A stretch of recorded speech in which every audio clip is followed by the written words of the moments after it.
Nowadays, everyone is talking about social innovation. For the Novia Salcedo Foundation, social innovation must be the guide for technological and economic innovation. And we strongly believe that this change of paradigm is necessary to find a solution to the unemployment problem.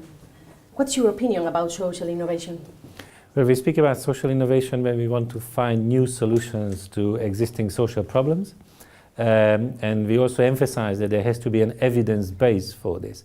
There has to be a strong evidence. If you want a scientific evidence, various proposals can be tested in small scale in order to scale them up later for the solution of major social issues. And youth unemployment is such a social problem that requires new solutions.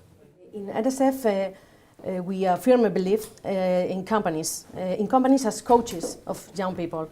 What role do you think should companies play in addressing the European labour market? And how can the European Union help in this issue?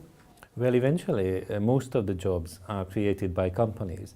They hire young people, but also older workers. They take the decision about retaining the workforce at the time of crisis.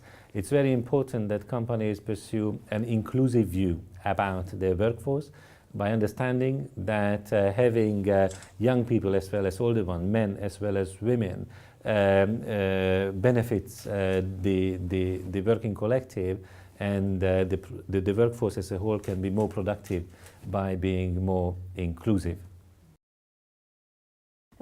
Europe could be an example to the rest of the world in terms of an inclusive model of Europe. What do you think about it?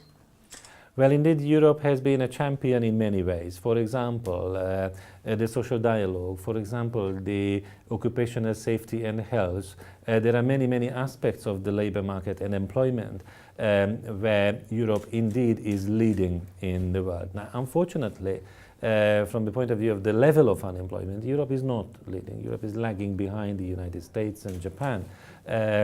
So we have to work for much better performance from this point of view. The good news is that Europe actually serves with good models. If you look at the Nordic countries, they're very inclusive economies which employ women as well as men, which also retain the aging workforce for quite long in order to keep them included in an active working life.